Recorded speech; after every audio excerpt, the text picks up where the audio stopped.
अगर गलती से भी भूपेश बघेल मुख्यमंत्री बन गए तो प्रीपेड कार्ड को कांग्रेस रोज स्वैप कर एटीएम से हजारों करोड़ रुपया निकाल कर ले जाएगी। इनको देखते ही पूरे छत्तीसगढ़ का युवा कहता है 30% भूपेश कक्का। भूपेश बघेल, मैं आज कह कर जाता हूं, पंडरिया में आपकी उल्टी गिनती शुरू हो चुकी है। हम साजा की उस घटना को नहीं भूले हैं। आज ईश्वर साहू ने अपने बेटा को नहीं खोया है। पूरे छत्तीसगढ़ का छत्तीसगढ़िया, पूरे छत्तीसगढ़ का, जहां ऐसा कोई सिन्हा समाज, यादव समाज, निषाद समाज, जहां 10-10 लव जहाद हुआ है, कवर्धा में ध्वज प्रकरण की घटना हम नहीं भूले हैं। मैं आप सबसे निवेदन करना चाहता हूं, ये कहते हैं कि ये रास्ता कांटों भरा है, लक्ष्य है अति दूर दुर्गम, किंतु चलना जानते हैं, किंतु पथ के कंटकों को हम सुमन ही मानते हैं। जब प्रगति का नाम जीवन, यह काल विराम कैसा, लक्ष्य तक पहुंचे बिना पथ में पथिक विश्राम कैसा। ये छत्तीसगढ़ के विधानसभा के चुनाव, ये केवल विधायक बनाए के चुनाव नो है। ये छत्तीसगढ़ विधानसभा के चुनाव केवल सरकार बनाए बर नहीं है। ये छत्तीसगढ़ के चुनाव छत्तीसगढ़ ला बचाए के खातिर है। अब यह पाए के ये चुनाव बड़ा महत्वपूर्ण है। 5 साल में ये भूपेश बघेल के सरकार जो दुर्दशा छत्तीसगढ़ के कर दिए है, ये छत्तीसगढ़ ला एक बार फिर अंधकार की ओर ले जाए के कोशिश ये भूपेश बघेल के सरकार करे है। ये छत्तीसगढ़ ला आज भ्रष्टाचार के गढ़ बना दिए हैं, अपराध के गढ़ बना दिए हैं, नशा के गढ़ बना दिए हैं, धर्मांतरण के गढ़ बना दिए हैं, माफिया मन के गढ़ बना दिए हैं। विकास के सारा काम आज छत्तीसगढ़ में ये ठप कर दिए हैं। मौजूद सभी भाइयों बहनों को जय बूढ़ा देव कर मेरी बात की मैं शुरुआत करना चाहता हूं। ये बाबा गुरु घासीदास की धरती, शीतला माता की धरती और राम के नैनीहाल की धरती है। इस धरती पर प्रभु श्री राम को प्रणाम कर मेरी बात की शुरुआत करना चाहता हूं। मित्रों, आज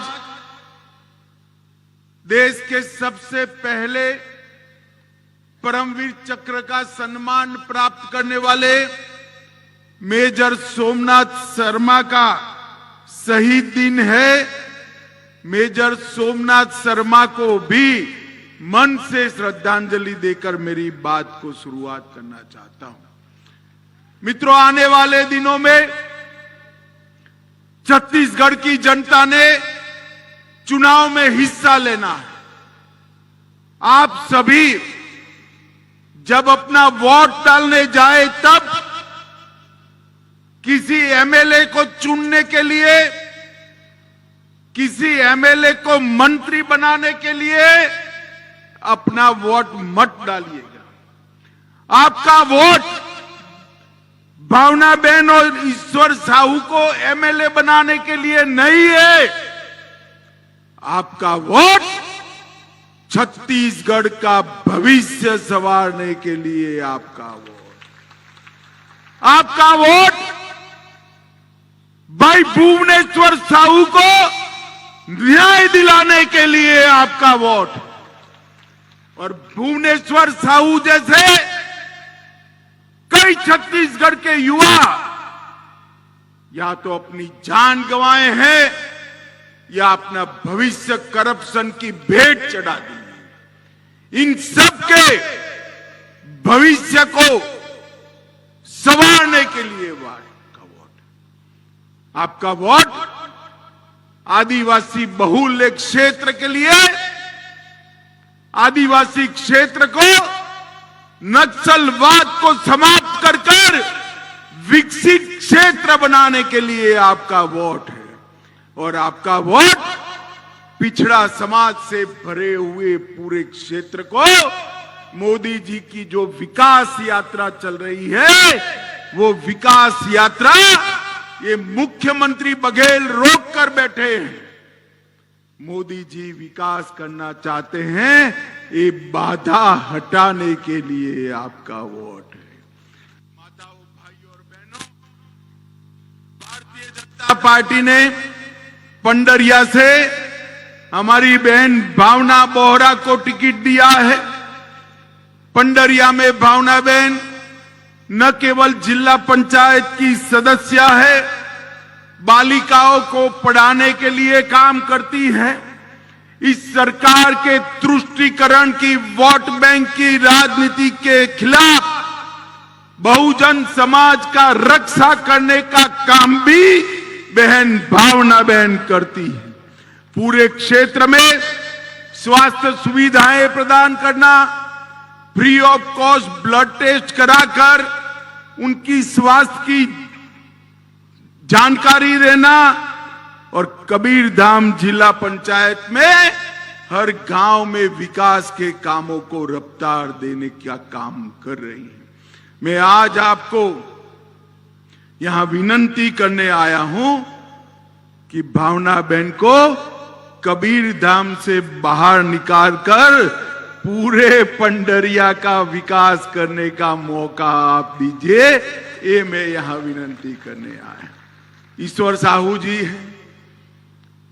ईश्वर साहू जी को जब मैंने संदेश भेजा, वो ना बोलते थे मुझे नहीं लड़ना है, मेरा स्वभाव नहीं है राजनीति। हमने ईश्वर साहू जी को आग्रह किया है कि आपको लड़ना पड़ेगा, लड़कर समग्र छत्तीसगढ़ में भुवनेश्वर के साथ जो न्याय हुआ, लॉन्च कर भुवनेश्वर की हत्या की, उसके न्याय की लड़ाई लड़नी पड़ेगी। और छत्तीसगढ़ में आगे कोई भुवनेश्वर को न्याय न हो, ऐसी सरकार बनाने के लिए काम करना है। इसीलिए ईश्वर साहू जी खड़े रहे, चुनाव हमारे आग्रह पर खड़े रहे। ईश्वर साहू जी को जिताने का मतलब है भुवनेश्वर जैसे कई बच्चों को ये राजनीति, जो तुष्टीकरण की राजनीति कर रहे हैं मुख्यमंत्री, वो तुष्टीकरण की राजनीति से सुरक्षा देने का काम भी इसी ईश्वर साहू जी को जिताकर होगा। माननीय अरुण साहू जी ने ढेर सारी बात करी है।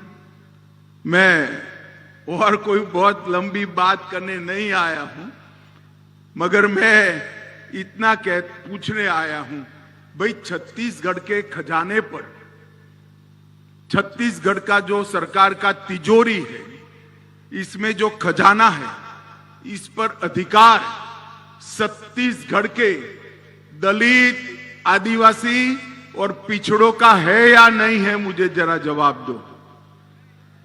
आपका अधिकार है या नहीं है खजाने पर?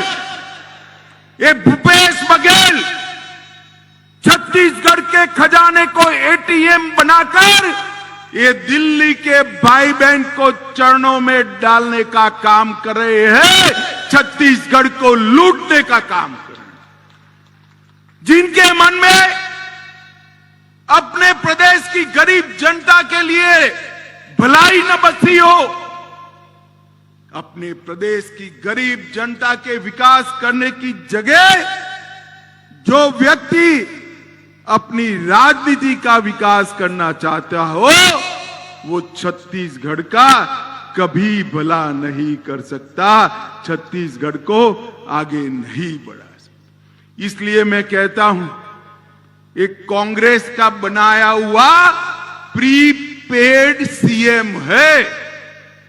कांग्रेस ने प्रीपेड सीएम बनाया है।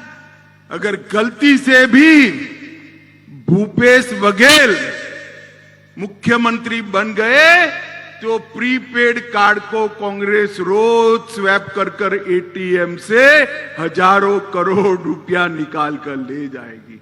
अब मुझे बताओ भाई, अगर ये सारा पैसा दिल्ली चला जाएगा तो छत्तीसगढ़ का विकास कैसे होगा? हो सकता है क्या?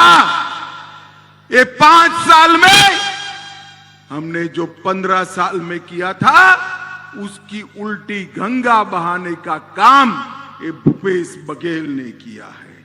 इस सीएम, इसकी वैलिडिटी इतनी ही है, इसका टॉकिंग टाइम इतना ही है, उतना डेटा का टाइम इतना ही है जितने टाइम इनका प्रीपेड कार्ड स्वैप होता रहेगा।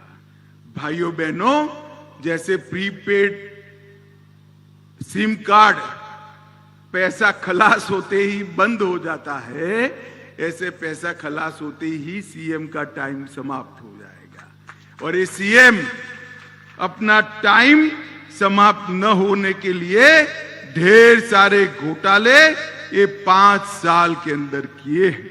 इनको देखते ही पूरे छत्तीसगढ़ का युवा कहता है 30% भूपेश कक्का। पूरा युवा उनको देखते ही बोलता है 30% भूपेश कक्का। शराब घोटाला किया, जरा ध्यान से गिनना माताएं बहनें, आप भी गिनना। शराब घोटाला किया 2000 करोड़ का, कोयला परिवहन घोटाला 540 करोड़ का, गोठान घोटाला 1300 करोड़ का। मैं इतने लंबे समय से राजनीति में हूं, 1980 से मैंने गाय के गोबर में पैसा खाने वाला आदमी मेरे जीवन में नहीं देखा है।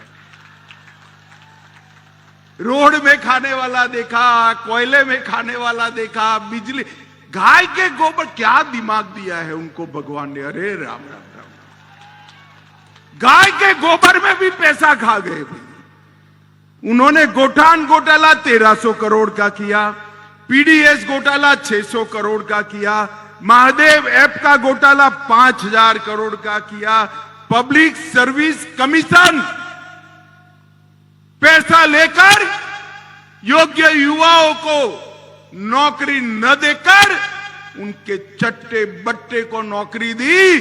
स्थिति ऐसी आई कि दलित युवाओं को निवस्त्र होकर इनके खिलाफ रायपुर में रैली निकाली। अरे शर्म करो भूपेश, शर्म करो। एक गरीबों का पैसा लेकर उनकी नौकरियां बेच रहे हो और पैसा कहां भेज रहे हो? उनके इतने सारे अफसर जेल में हैं, उनको चुनाव में आप वोट न दो इनका डर नहीं है। एक माताजी जेल में है, उनको डर है वो माताजी अपना मुंह न खोल दे वरना मेरा नाम बाहर आ जाएगा, इसका डर है। माताओं भाइयों बहनों, कोरोना का शेष में घोटाला किया, डिस्ट्रिक्ट मिनरल फंड के 700 करोड़ जो ट्राइबल क्षेत्र के लिए आए थे उसका घोटाला किया, और कई सारे घोटाले अभी बाहर निकलना भी बाकी है। भूपेश बघेल, मैं आज कह कर जाता हूं, पंडरिया में आपकी उल्टी गिनती शुरू हो चुकी है।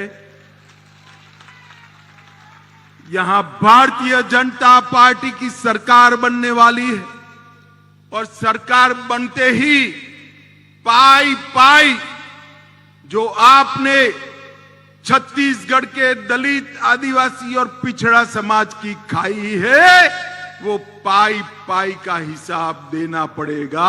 ये भारतीय जनता पार्टी का आपको वादा है। ये जिन जिन ने करप्शन किया है वो सभी को हम एक जांच आयोग बिठाकर प्रस्तावित केस रजिस्टर कर कर उनकी जांच कर कर कानूनी तरीके से जेल की सलाखों के पीछे डालने का काम भारतीय जनता पार्टी की सरकार, ये भूपेश बघेल की सरकार वादा खिलाफी की सरकार। इन्होंने कहा था 10 दिन के भीतर 1,80,000 संविदा कर्मियों को परमानेंट कर देंगे। मुझे बताओ भैया, हुआ है क्या? जोर से बोलो, हुआ है?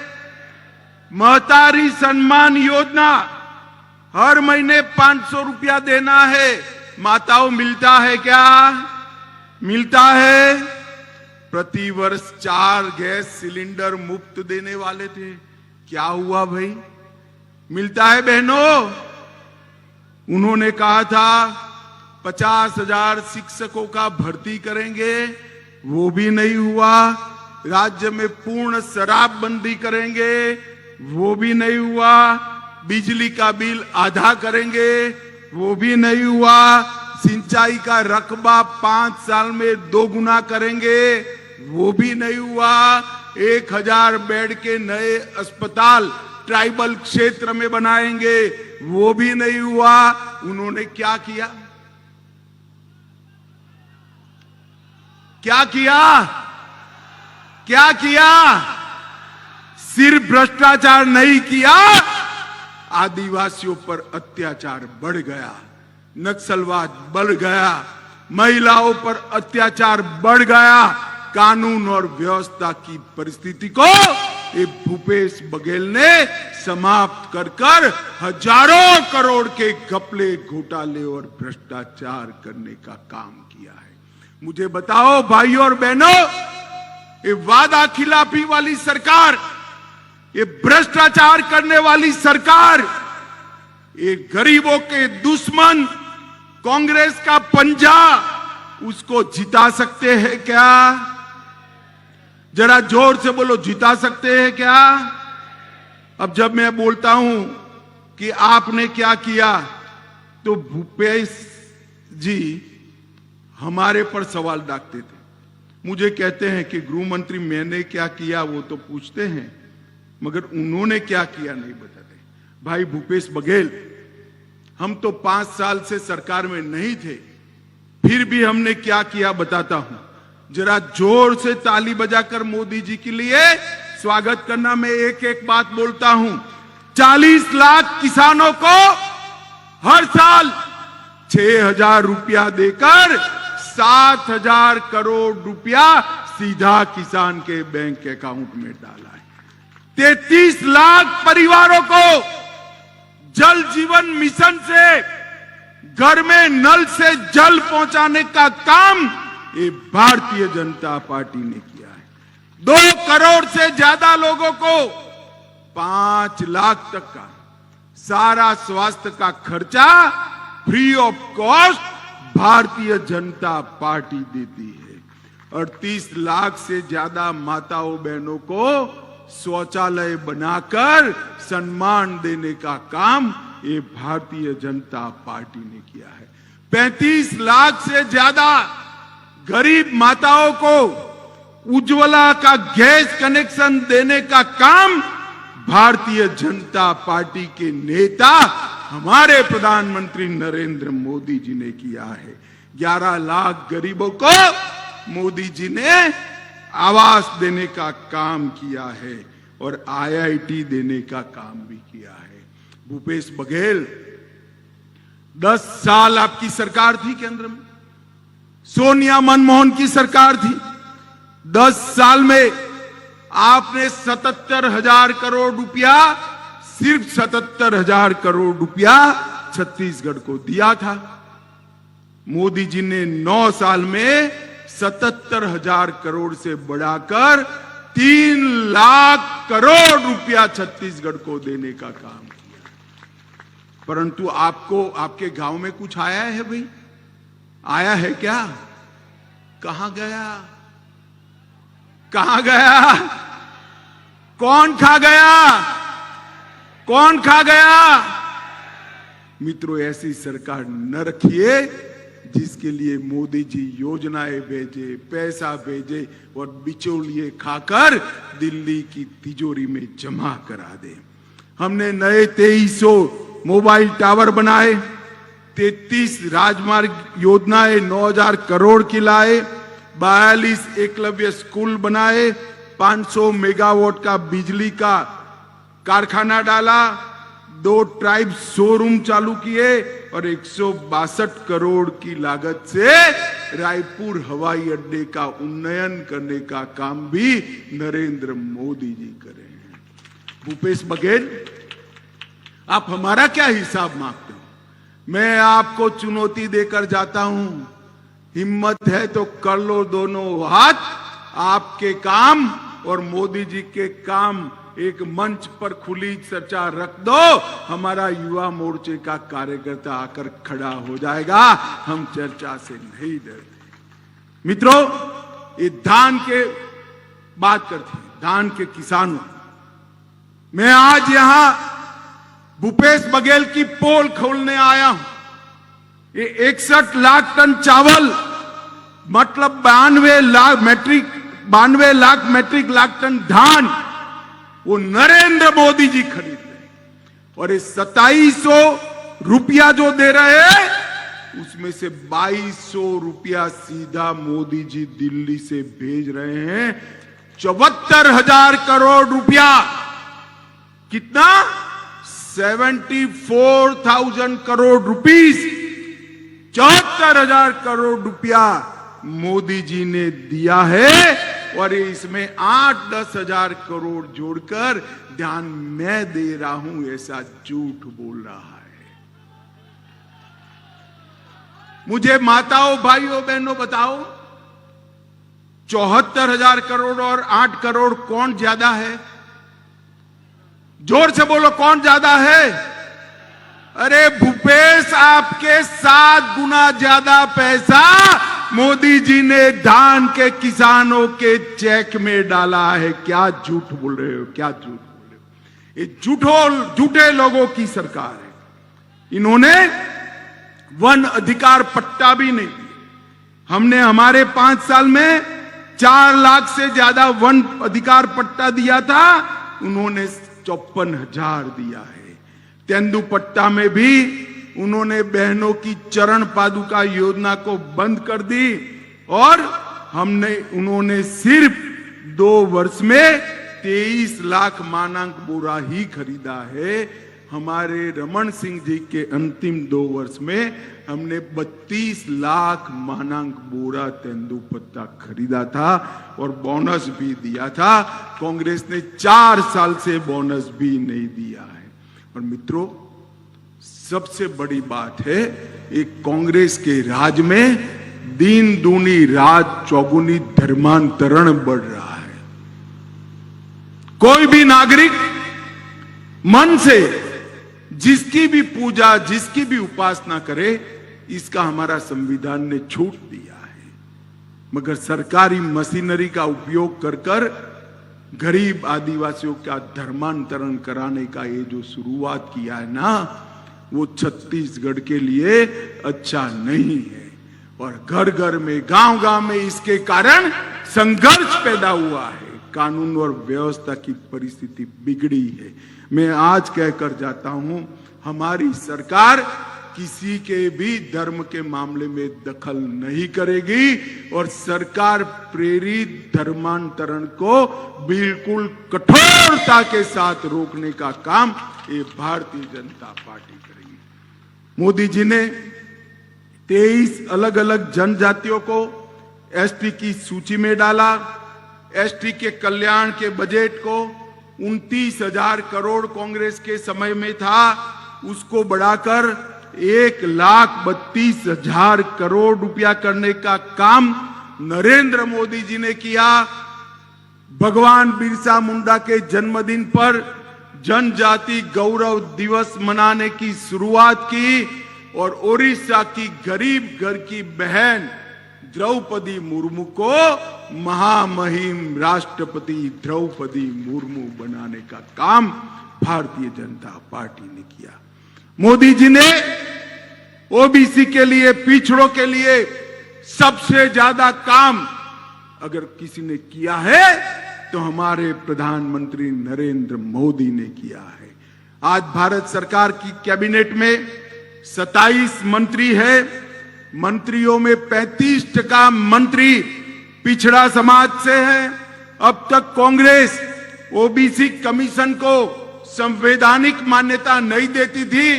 भारतीय जनता पार्टी ने ओबीसी कमीशन को संवैधानिक मान्यता दी। ओबीसी की सूची को संशोधित करने का अधिकार राज्यों को देने का काम भी नरेंद्र मोदी जी ने किया। एमबीबीएस और एमडी के दाखले में अब तक केंद्र के कोटा में ओबीसी रिजर्वेशन नहीं था। नरेंद्र मोदी जी ने ओबीसी रिजर्वेशन किया और इसके साथ साथ पेट्रोल पंप और गैस की एजेंसियों में भी ओबीसी रिजर्वेशन करने वाला कोई और नहीं, हमारे नेता नरेंद्र मोदी जी थी। मित्रों, छत्तीसगढ़ में हमने 15 साल शासन किया। सबसे पहले चावल की ढंग से पहुंचाई करने वाला अगर कोई था तो हमारे नेता रमन सिंह जी ने करी थी। आज भी लोग उनको चावल वाला बाबा कहते हैं। 50% महिलाओं को आरक्षण पंचायत में देने वाला सबसे पहला राज्य हमारे समय में छत्तीसगढ़ बना। महिला मजदूरों को मातृत्व का अवकाश देने वाला पहला राज्य भी छत्तीसगढ़ बना। हमारे ही समय में education, power hub, cement hub, इस्पात हब, एल्यूमिनियम हब वो बनाने का काम हमारे नेता रमन सिंह जी ने किया। एनआईटी, आईआईटी, आईआईटी, आईआईएम और एम्स जैसे संस्थान भी हमारे शासन के अंदर आए। 40,000 से ज्यादा नए स्कूल बनाए। सभी जिलों में लाइवलीहुड कॉलेज स्थापित किए और छत्तीसगढ़ की महिलाओं के लिए वन स्टॉप सेंटर शुरू करने वाला भी छत्तीसगढ़ में भाजपा ने शुरुआत की थी। आप हमारा हिसाब मांगते हो बघेल जी, हम आपका हिसाब मांगते हैं। और मेरा तो आपको चैलेंज है, कहीं पर भी सार्वजनिक चर्चा करिए। और माताओं, भाइयों, बहनों, अंत में मैं 2 ही बात कहना चाहता हूं। ये कश्मीर जो है हमारा है या नहीं है, जोर से बताइए, जोर से बोलिए, कश्मीर है या नहीं हमारा? धारा 370 हटनी चाहिए या नहीं हटनी चाहिए? एक कांग्रेस पार्टी ने अनौरत संतान की तरह धारा 370 को अपनी गोदी में पाल कर रखा था। 5 अगस्त 2019 को नरेंद्र मोदी जी ने धारा 370 को उखाड़ कर फेंका और एक कश्मीर को हमेशा के लिए भारत के साथ जोड़ने का काम किया।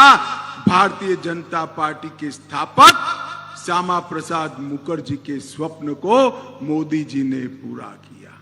और मित्रों, मैं राम के नैनीहाल में आया हूं। अंत में पूछना चाहता हूं, अयोध्या में राम मंदिर बनना चाहिए था या नहीं बनना चाहिए? अरे जोर से बोलो नैनीहाल वालों, बनना चाहिए था या नहीं बनना चाहिए था? एक कांग्रेस पार्टी 70 साल से राम मंदिर को अटका रही थी, भटका रही थी, लटका रही थी। मोदी जी ने एक दिन सुबह वहां जाकर भूमि पूजन किया और मैं आपको निमंत्रण देने आया हूं। 22 जनवरी को मोदी जी रामलला की प्राण प्रतिष्ठा करने वाले हैं। एक कांग्रेस पार्टी ने भारतीय संस्कृति का गौरव कभी नहीं बढ़ाया। न केवल राम मंदिर बनाया, काशी विश्वनाथ का कॉरिडोर, महाकाल कॉरिडोर, महाकाल लोक, सोमनाथ का मंदिर भी सोने का बन रहा है। मित्रों, नरेंद्र मोदी जी ने भारतीय संस्कृति को गौरव देने का काम नरेंद्र भाई ने किया है। और अंत में मैं एक ही सवाल पूछना चाहता हूं, अगर गलती से भी भूपेश कक्का 30% की सरकार आ गई, नहीं आएगी मैं तो जानता हूं, मगर मुझे बोलने तो दो, गलती से भी आ गई तो मोदी जी को छत्तीसगढ़ का विकास वो करने देंगे क्या? जरा जोर से बोलो, करने देंगे? तो सरकार ऐसी लानी चाहिए जो मोदी जी को छत्तीसगढ़ का विकास करने दे, डबल इंजन सरकार लानी चाहिए। आगे आ जाइए दोनों प्रत्याशी। मुझे बताओ, बहन भावना को और ईश्वर साहू को प्रचंड बहुमत से जिताएंगे क्या? कमल के निशान पर बटन दबाएंगे? भाजपा सरकार बनाएंगे? 24 में मोदी जी को फिर से प्रधानमंत्री बनाएंगे? तो मेरे साथ दोनों हाथ उठाइए, उठाइए दोनों हाथ और प्रचंड आवाज से बोलिए, भारत माता की, भारत माता की, भारत माता की, वंदे वंदे वंदे। बहुत बहुत धन्यवाद पंडरिया वालों का, बहुत बहुत धन्यवाद। जुहार।